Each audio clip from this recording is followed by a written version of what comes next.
From shoes to watches, purses to perfumes, the business of counterfeit goods is booming. You can think about it, they counterfeit it. It's just amazing. Everything out there is counterfeited. It's not just about a company losing money or an individual losing money. It creates health and safety risk to critical infrastructure, risk to national security. This criminal underworld puts our economy and our lives in peril and nets billions in the process. Counterfeiters are unethical. They're dangerous. They kill people. What is the root of counterfeiting? It's the money.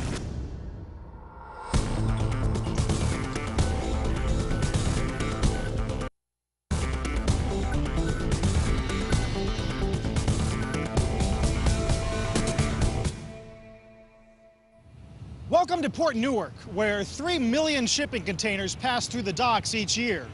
It may not look like it, but this is a battleground of an American. That's because at our ports, borders, even in cyberspace, the United States is under siege by a flood of counterfeit products.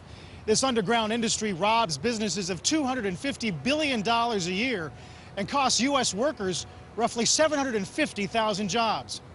I'm Quintanilla. On this edition of Crime Inc., we'll talk to the people fighting this battle and see the overwhelming number of counterfeits being seized by law enforcement. You'll be shocked by the almost imperceptible differences between and what's fake. But first, we'll uncover the reason for the counterfeit boom and go to the major source of counterfeit production. For many, counterfeit merchandise calls to mind a fake designer handbag or luxury watch. But today, just about anything and everything you buy could be a cheap or even deadly counterfeit. From clothes to medicine to critical military equipment, counterfeit products are everywhere. What's caused this explosion of fakes? It's a combination of overseas manufacturing, a global economy, and the internet. Those three things have created the perfect environment for counterfeiters to make illegal products and ship them all over the world. Its growth has been 10, 20, 30% annually for the last 10 years, and it's not about to go away anytime soon. There's big money in counterfeiting, more than any other illegal activity. It's become the new drug craze of the world. If you're dealing drugs, then you're a fool. If you're making counterfeits, you're at the crest of the wave. The big bucks in counterfeiting add up to $600 billion a year for dealers. The profit margin is greater than any other illegal business. Surprisingly, when counterfeiters are caught, the penalties are minimal. If you go to jail in cases of counterfeit goods, it's usually measured in months. And a lot of people think putting $7 or $8 million in the bank versus 3 months in jail isn't a bad trade. It all adds up to a criminal paradise. But it's a rotten deal for the rest of us. Counterfeiting leaches money from almost every part of our economy. And when money's lost by companies or the government, jobs get cut. Counterfeiting and piracy cost the LA County economy alone, we're just talking LA County, $483 million in lost tax revenue in the year 2005 alone, and also cost us 100,000 jobs. 25,000 jobs were estimated to be lost in Detroit by the 3 major auto manufacturers at the time in Detroit because of counterfeit parts in 1 year. 25,000 jobs. Up to 90% of phony goods come from one place, China. The global economy and cheap labor have made China one of the world's leading manufacturers, and that goes for counterfeit products too. While government leaders in China vow to crack down on illegal factories, counterfeit manufacturers and dealers are difficult to catch. They've splintered themselves up, much like terrorist organizations. So if one piece of their cell gets caught or one part of their business, the whole organization doesn't come down. They're very, very smart like that. The economic dangers posed by counterfeits are only part of the threat. Fakes also carry serious health and safety risks. Everyday items that look legit may actually be deadly decoys. The kind of products that we normally see counterfeited are what we call the high-volume, low-cost products. You probably have many of those type in your home. I'm talking about extension cords or power strips or night lights. At Underwriter Labs, products are tested for safety. The scientists here know counterfeits don't measure up. when somebody's counterfeiting a product, they take away materials that cost money. And in an extension cord, for example, one of the most expensive things is the copper wiring inside the cord. But that means that now you've got less electrical wiring inside the extension cord. It's going to heat up faster. It has a potential for causing a fire. Even if you're using it exactly the way you should, it still could be potentially hazardous. Whether by melting, blowing up, or bursting into flames, counterfeit products can be deadly. That's the problem with counterfeit products. They've never been evaluated for safety. We have no idea what's going to happen with those products once they get into your home, school, or office. It kind of boils back to what is the root of counterfeiting? It's the money. All they care about is getting that good out there and getting that check, getting that $100 bill and making that cash. They don't care who's put at risk or who's exposed. In Los Angeles, private investigator Chris Buckner works with the LAPD to catch counterfeiters operating on their turf.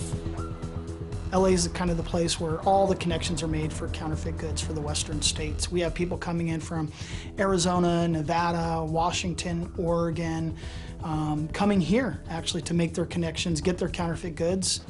They'll either stock up with vans or have the goods shipped to them. Secreted in the watch. In Buckner's office, anything from a watch to a car key could be a hidden camera.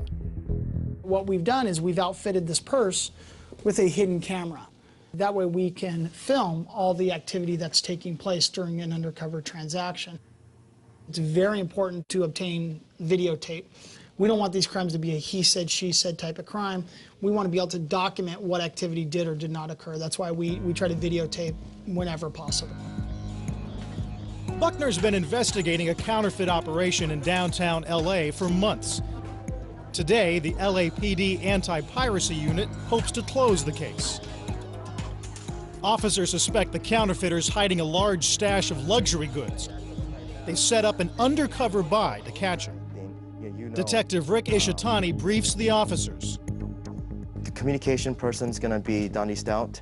You're going to be on the radio on central frequency, and then if you don't mind putting us code 6 at the location. Officer Cindy Schreiner is the bait. She calls the counterfeiter to set up the buy. Because of her undercover work, her face cannot be shown on camera. Hi, Chacon. Hi, it's Brittany. From last week? Are you available to get me some stuff today? All right, I'll be there in about 20 minutes. Okay, thanks. Bye. Okay, so good, ready to go? Mm-hmm. Officers move into position. We've actually did one other buy from this gentleman, so today will be the same. We'll meet on a corner and he'll direct me. We'll walk over to an area where he keeps all of his items in storage. And then the plan is at that time, once I make contact with the suspect, that our team will come in and take him down. The setup involves a dangerous game of hide and seek. Officers cannot lose sight of Schreiner, but they also can't risk being spotted by the counterfeiter. Sometimes they have lookout people, so he lets me off in the distance to where I can walk up by myself. They near the rendezvous point. Okay, see you in a few. Suddenly, the counterfeiter turns the tables. He beckons Schreiner to cross the street. Now officers can't see her. Okay, she is northbound now. Hello. Hi, how are you? Well, she is out of my sight. The sting operation moves into high gear when Crime Inc. returns. And later, the war to keep counterfeits out of our country ignites at our borders.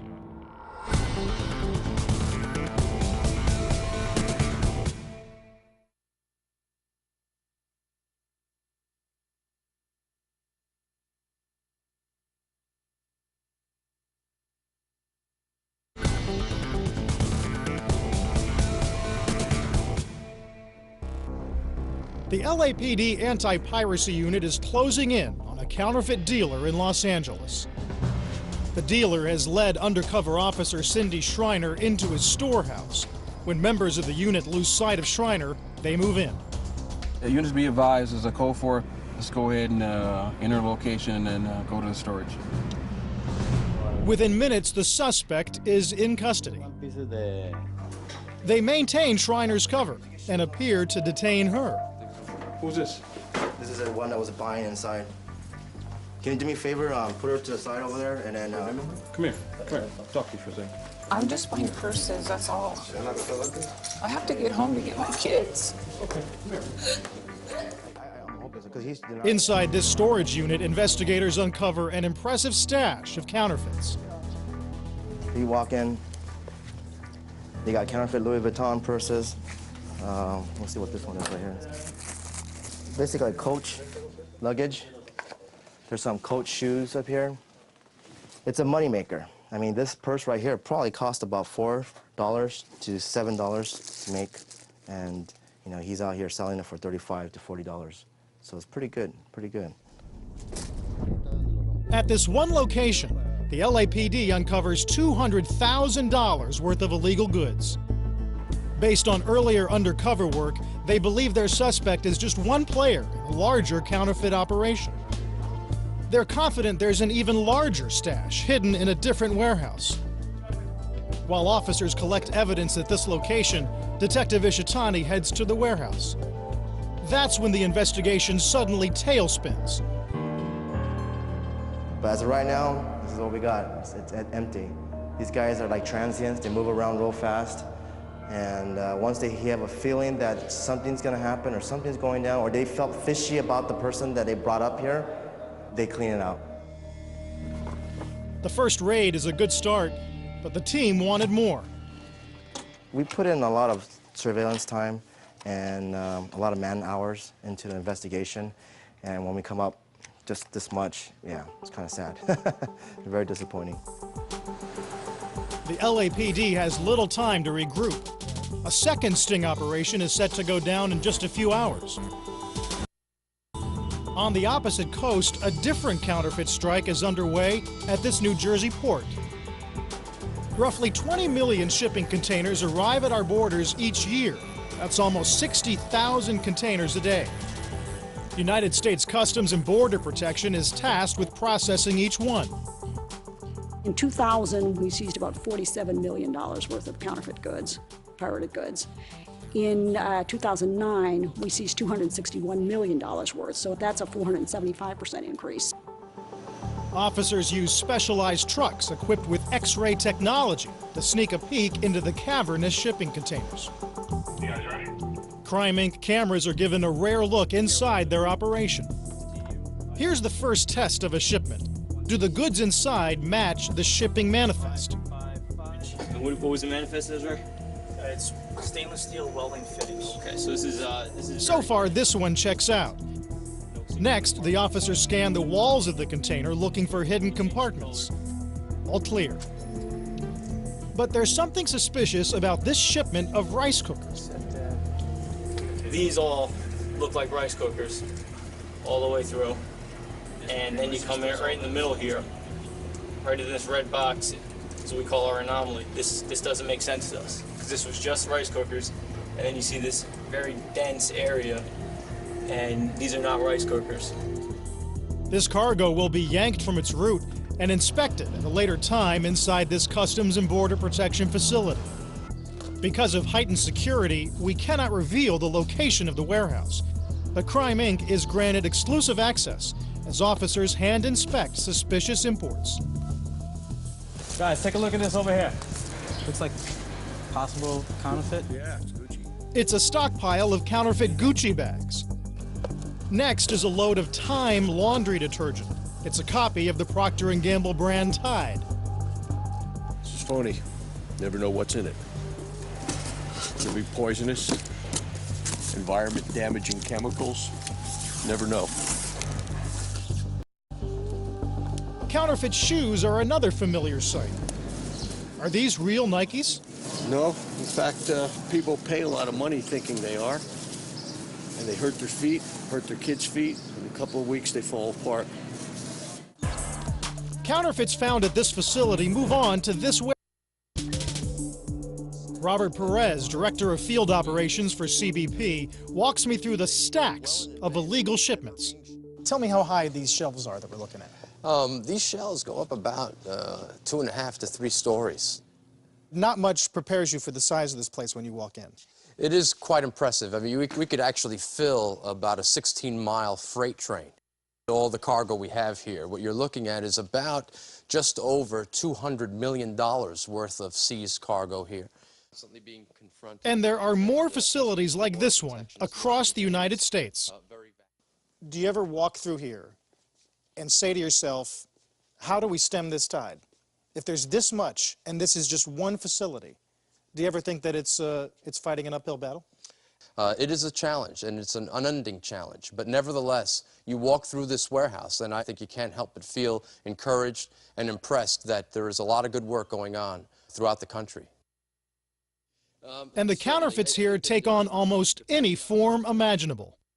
Tell me about these boots, because there's a great story behind these, right? Well, yeah, again, it just shows you to what extent or to what length some of the violators would go through. You know, here's just it looks like a regular average boot, you know, without any real trademark markings. But if you peel away part of the boot, you'll see that there's a counterfeit Timberland symbol there. It's amazing to me the product types that some people think would make a good counterfeit business, right? I mean, computer batteries. Absolutely. A battery for a computer, for example, here, can not only perform to a less than standard performance that people would typically expect out of a real item, but at the same time might present a safety hazard as well.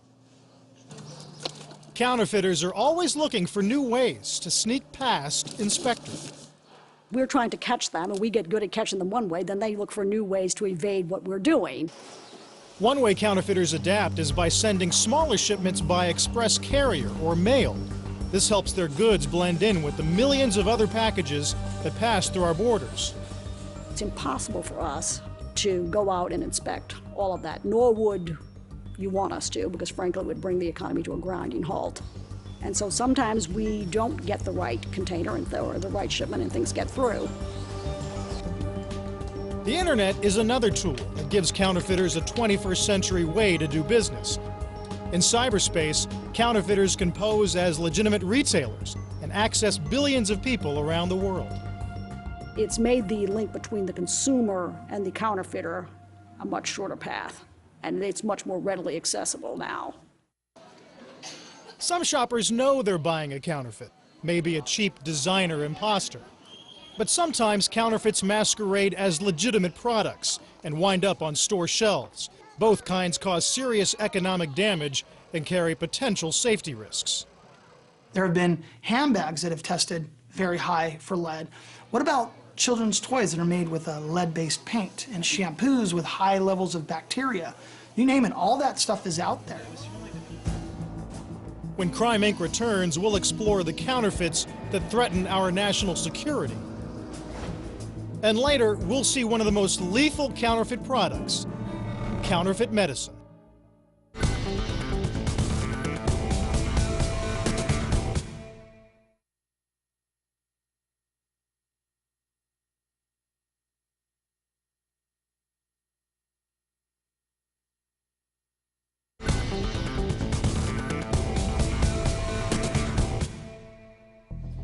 Counterfeit products are everywhere, and with profits reaching into the billions each year, it has become the most lucrative crime in the world. But perhaps the most disturbing part of this underworld operation is the potential for counterfeit goods to destabilize our national security. The sales of counterfeit goods have been tied to street gangs and terrorist organizations. There's a lot of implications from the sales of counterfeit goods that I don't think the general public really knows or understands. Tracking the link between counterfeits and terrorism leads many experts back to the security crackdowns following 9/11. Counterterrorism efforts have shut down many of the old methods for making and laundering money.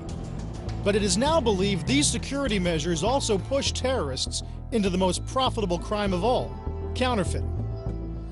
I think we need to start looking at those masterminds as very intelligent businessmen. They make choices where they can maximize their profit, but also have the least amount of worry about being detected and being punished. So it's easier and it's a smarter, more rational choice to pick a counterfeit. One product frequently linked to terror groups may come as a surprise. It isn't watches or shoes or purses. It's cigarettes. It's perfectly legal to grow tobacco. You can even get government subsidies to grow tobacco. It becomes illegal when they either counterfeit the product or when they don't pay taxes on it. So there's a lot less risk involved. It's a huge moneymaker for terror groups like Hezbollah. The profit margin on counterfeit cigarettes is 20 to 1, and sales net hundreds of millions of dollars each year. Many of the counterfeit smokes are made in South America and China, and then packaged with the brand name on the box. Illegal cigarettes have been found to contain higher levels of toxins, as well as insect eggs and even human feces. Hezbollah cells have even been caught running counterfeit operations in the United States. One of the first scams uncovered was in Detroit in 2002.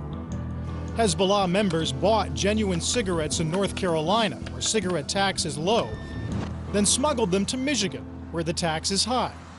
At that point, Michigan was about $7.50 on the taxation. So for every time they would move a carton, it was $7.50 profit. To make the packs look legit, the operatives counterfeited the state tax stamp. It became a multi-million-dollar scam for Hezbollah. But there's no way to know how those funds could bankroll a potential terrorist plot. You could track that money to a certain degree, but then you lose sight. The second overseas, but I could tell you they're using our country, they're using counterfeit goods to raise money. And they're sending all that money back. How that money over there is being used, I don't know. Funding terrorism is just one way counterfeit products threaten national security. The U.S. Armed Forces also face a clear and present danger from counterfeits in the military supply chain. When parts need to be military grade, even the smallest bolt can cause serious problems. Counterfeit parts may look exactly the same, but they won't operate the same. They may corrode faster. They may stretch when used under certain conditions. The problem has become surprisingly widespread. Two recent cases involve counterfeit memory chips at nuclear facilities and counterfeit computer parts intended for systems that would handle sensitive military intelligence. Both times, the substandard equipment was discovered before a serious incident occurred. In 2003, counterfeit O-rings and engine seals needed for aircraft, tanks, and weapons were uncovered in military parts depots in Iraq. The materials in question were of critical importance because they had to withstand extreme tolerances, both in terms of heat and pressure. And it turned out that in many of the cases it was essentially windshield wiper rubber. The bogus parts were traced back to a civilian military supplier named Ralph Cooper. Military investigators discovered that Cooper had contracted a company in Taiwan to make look-alike parts. The parts in question appeared to have cost him no more than $1 a piece to obtain. He charged the Defense Department $54,000. Obviously, the markup on his end was astronomical. Cooper served less than 3 years in prison for dealing in counterfeit aircraft parts, but scams like his continue to trouble the military. With U.S. armed forces heavily engaged around the world, the implications from counterfeit parts could be devastating. If you're not aware that counterfeit parts are out there, if you're not doing incoming inspection, if you're not testing, if you're not going to known, trusted suppliers as much as you can, then they can creep, just like a weed, into your systems. Up next, we'll expose what may be the most lethal product counterfeiters make: counterfeit medicine.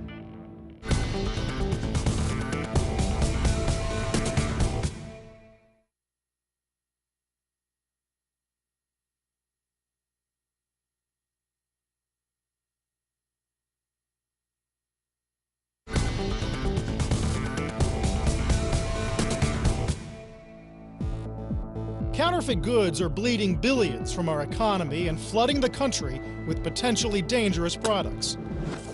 Among the most lethal counterfeits are medicines. Imposter products including counterfeit cough syrup and baby formula have killed thousands worldwide, and the death toll continues to rise. The counterfeiters have no regard for the health and safety of the end customer. They're just looking for the money. And, you know, whether it's Viagra, whether it's Sutent for cancer, Lipitor, they don't really care as long as they know they can get your cash.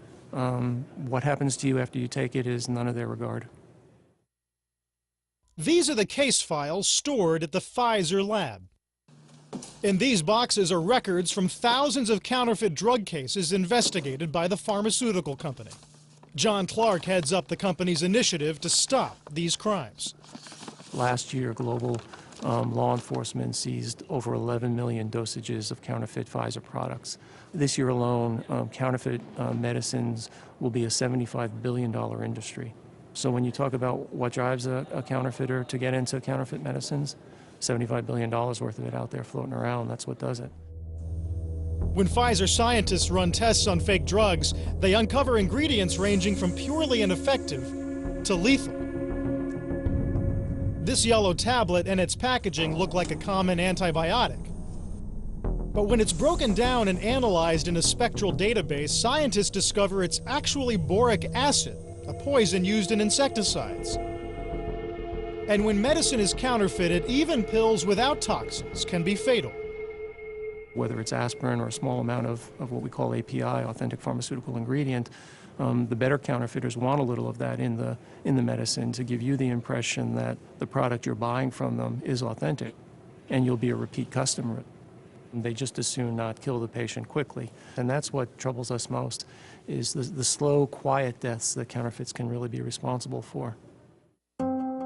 Counterfeiters may produce their products in filthy conditions, but the drugs they make appear shiny and clean. Think you can spot a fake Viagra tablet? It's this one. Counterfeiters are banking on the fact that you won't know the difference. In November 2004, in Palm Beach Gardens, Florida, Dr. Eric Kaplan and his wife Bonnie were unaware they were about to get a nearly fatal dose of counterfeit Botox. The reason I went for cosmetic injections is the same reason that 5 million Americans went last year, for vanity. Like everything sets in, you get the wrinkles across the forehead, and you know, I had many friends that had it done, so I said, well, why not? The day after receiving the injections, the Kaplans began feeling achy flu-like symptoms. By the following morning, the Kaplans were struggling to breathe and raced to the hospital. And I'm trying to look at them and say, I'm dying here. And I'm actually now starting to slur my speech. So it sounded more, I'm dying here. After losing consciousness, the Kaplans awoke in separate hospital rooms, unable to move or even open their eyes. It was a Stephen King novel, except rather than read it, I was living it. I was able to hear things that people were saying intermittently. And that was even scarier because they're saying, well, he might not make it to the morning. Eventually, I don't know how long it was, could have been a week, the extremities, movement in the extremities started coming back. And I was with my son Michael because he was holding my hand. And I communicated to him by squeezing once for yes and twice for no. And that's how I finished up making out my will. I mean, my life was literally squeezing one time for yes and one time for no. Do you love me, Dad? Yes. Will you make it, Dad? Yes. Will you fight, Dad, to survive? Yes. Doctors determined the Kaplans hadn't received Botox treatments. Instead, they've been injected with the raw neurotoxin that causes botulism. The concoction had been made by a doctor at the medical practice where the Kaplans received treatment. And the prognosis at that point was that we might live the rest of our lives in a wheelchair and possibly on a ventilator if we lived. But the Kaplans continued to beat the odds and slowly made their way through months of painful rehabilitation. The doctor who injected them with fake Botox was convicted of passing a misbranded drug. In the years since the Kaplan's recovery, the problem of counterfeit medicines and even counterfeit Botox continues. In 2008, a Seattle salon owner named Zin He injected numerous customers with counterfeit Botox and Wrestler. 2 victims reported their injuries and authorities moved in, shut down the salon, and arrested Zin He. Both experienced very extensive swelling and scarring in their faces that required treatment by a dermatologist. The disfiguring effects of the bogus injections are permanent. There is no antidote for botulism. You know, most people, when they go to the doctor, they don't see the solution go into the syringe. And when I tell people today, make sure that you do see where the medication comes from. Make sure you do see the bottle that the medication goes out of before it gets put into your body. In the U.S., it's highly unlikely that a patient would receive counterfeits from a licensed doctor or pharmacist. But patients take their lives into their own hands when they go looking for deals on the internet. According to the World Health Organization, more than half of all drugs purchased from unregistered online pharmacies are counterfeit. Legitimate pharmacies will display a logo showing they are VIPPS certified. Customers should avoid buying anything from a site without this certification. If I'm naive as a doctor, take the average consumer. They're more naive. And it doesn't mean that I'm brighter than them. I've just been trained differently. And I was fooled. So that means anybody could be fooled. When Crime Inc. returns, investigators go undercover to expose one of the most outrageous counterfeit scams in history. And it begins with a billboard, a shoe, and the letter N. For a look at more counterfeit goods, go to our website, crimeinc.cnbc.com.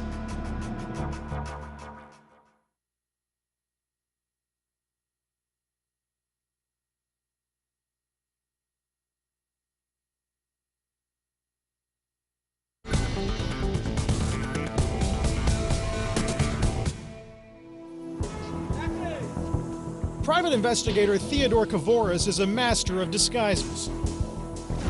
A former police officer, Kavoris now runs Panoramic Consulting in Hong Kong. His PI firm specializes in counterfeit cases. Kavoris' job is to track down the crooks who make and sell the illegal goods. We do what Chinese investigators or the Chinese authorities can't do. We pretend to be big buyers from overseas. Drug dealers have to deal drugs, counterfeiters have to sell their goods, and they want to sell them overseas, they want to sell them to guys like me. One of Kavoris' biggest busts involves an operation that set out to counterfeit an entire company. Chinese counterfeiters created an imposter line of New Balance shoes with an N on the side almost identical to New Balance's logo.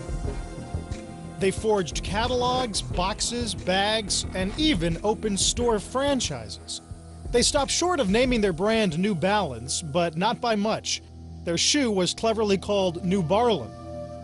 If pronounced by a Chinese person rather quickly, comes out as New Balance, which is awfully close to New Balance by design. More than handbags or watches, shoes are the most counterfeited product in the world today. The Coalition Against Counterfeiting and Piracy estimates that illegal copies cost shoe manufacturers $12 billion a year. Lost revenue of that magnitude can result in U.S. workers losing their jobs. New Balance CEO Robert DeMartini believes that fighting counterfeits also protects employees. New Balance has 5 manufacturing plants in the U.S. We're in Lawrence, Massachusetts. This factory has about 215 manufacturing jobs. DeMartini says it's this hard work and craftsmanship that counterfeiters try to copy on the cheap. You've obviously got a lot of expertise, and they must have to do a fair amount of work to even get a fraction of that. Yep. You'll see them paint on technology instead of actually inserting it, and you'll see other type of kind of copycat methods to make it look like a real product. It won't have the same technology, but it'll look like it. The science behind a genuine product is known as intellectual property. New Balance invests in years of research to engineer athletic shoes that look and perform a certain way. To simply copy that is, well, stealing. This is where you determine what makes New Balance New Balance. A lot of work goes into ensuring our product performs a certain way. Our motion capture system really allows us to analyze very detailed how she moves. So we're able to calculate any variable we're interested in, such as knee extension, pronation-related variables, which are a hot topic in running. We're able to calculate those very clearly given the information we get from our cameras. That's intellectual property, and you have to respect it. They just can't give it away. You can't let people steal it either. New Balance first discovered the New Barlin scam when an associate stumbled across a billboard for the counterfeit shoes in Xinjiang City, China. Investigator Theo Boris took his undercover camera to explore the counterfeit factory. The factory was very professional, very clean and professional, and they just wanted to make a lot of money by stealing our client's brand. The criminals welcomed him into their office, believing he was a wealthy investor. All right, here's the factory owner. See, we're sitting here, we're having tea, we're going through the tea ritual. As an overseas customer, served me tea, we talk some business, and then we work in the guy undercover. He's considering whether to sell us. But again, his downfall will be his greed. Any counterfeiter making goods is greedy, and we exploit that greed, and we use it to take them down. New Balance used Kavoris' undercover footage to take the counterfeiters to Chinese court. They were shocked when the court's decision sided with the counterfeiters. According to the judge, the shoes were perfectly legal because the logo wasn't an exact copy. In this particular case, it was a very similar N to our block N. And the result was that's not illegal. And it would never be allowed in the U.S., but it was allowed in China as a different mark. The company continued their legal battle for 3 years until they found the right argument to convince the judge. We sued them for unfair trade practices.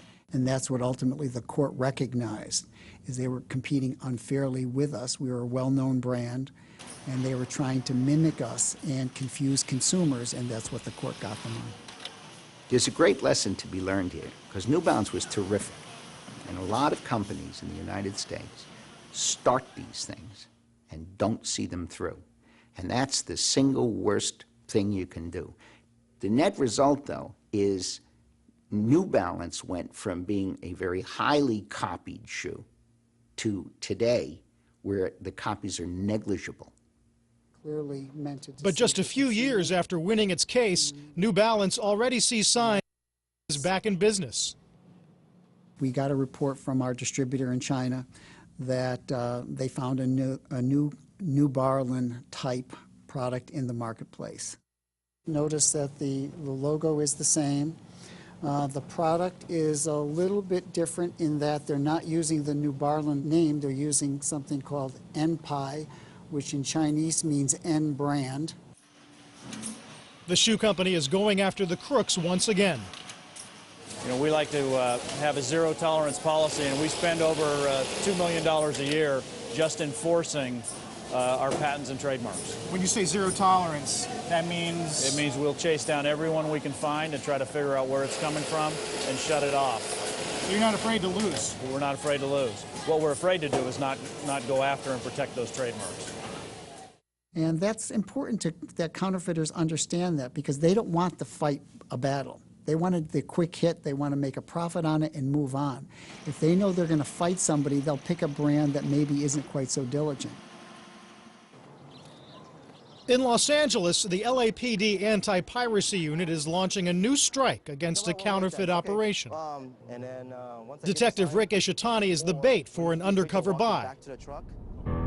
Another team member poses as his girlfriend. They meet the counterfeiters in a parking lot. The two men are selling bogus Tiffany jewelry out of an SUV. How much do we want for these simple bracelet ones? How much do you want for these simple ones? Retail 75.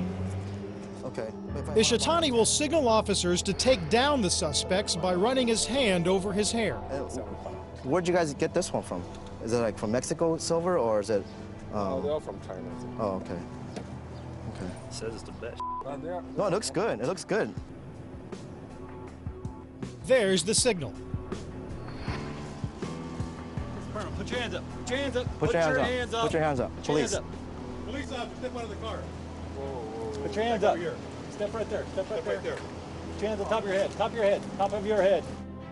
Officers search the van while the suspects are handcuffed. What looked like a small counterfeit operation is actually a trove of counterfeit goods. So we got the box, the Tiffany box with a nice little bow on top and everything. You put the jewelry in there. Hey. It's a haul worth $172,000. In the 2 raids they've conducted with Crime Inc., LAPD officers have made multiple arrests and taken almost $400,000 of counterfeit merchandise off the street. But it's a small dent in the worldwide counterfeit machine.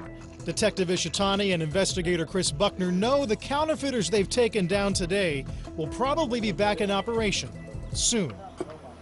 If you sell kilos of cocaine, you're going to prison, but you sell that same amount of counterfeit goods, make that same kind of money, you're getting probation. Making a lasting impact on counterfeiting is a complex, long-term process. In the past, much of the blame for counterfeiting has fallen on China. But according to New Balance's CEO, that's no longer the case. So it's not a matter, if you fix China, that does not necessarily mean you fix the problem. I don't think it has anything to do with China in particular. I think it has to do with where your manufacturing and supply base is, and that it'll follow that supply base around. China's only the nexus of this activity because of great demand from overseas. So the problem is not China. The problem is the world demand for counterfeit. People on the front lines of the battle believe tougher penalties for counterfeiters are needed. I think any counterfeit has to be looked at as an extremely dangerous and serious violation. And the worst thing you can do to a counterfeiter is take away his money. That dirty money that they made from counterfeiting, they need to lose it. So that $2 million isn't sitting in the Caymans waiting for them to come back out and start all over again. And they'll think twice about it when they do get out, even if it's only 6 months. In May 2010, Versace used this strategy and sued a counterfeiter in court. The fashion designer successfully took back $20 million from the imposters. And if consumers want to fight back, they need to shop smart. They should buy from reputable stores with good return policies. That will help prevent them from unknowingly buying a fake. Also, they should be suspicious of unbelievably cheap products. If it's too good to be real, it's not. But consumers are also part of the problem. Shoppers who crave cheap designer lookalikes or turn a blind eye to unrealistic bargains need to think twice. Well, I think it comes down to everybody being personally responsible for your own actions, and that's life. And if you buy counterfeit, you're taking a risk and you're supporting something that could hurt somebody. I kind of feel that the general public sometimes even may turn a blind eye to it because they think they're getting such a deal on a name brand item that there's always kind of like this sexiness to buying counterfeit goods, and it's really dark and ugly. Counterfeiting is an undeclared war on the United States. Our economy, our jobs, our health and safety are all on the line in this $600 billion global criminal enterprise. Governments, corporations, local law enforcement, even consumers are all important players in that battle. But don't expect counterfeiters to give up so easily. The profits are so immense, the demand so great, criminals are willing to lose this much and still won't surrender. For Crime Inc., I'm Quintanilla. Thanks for watching.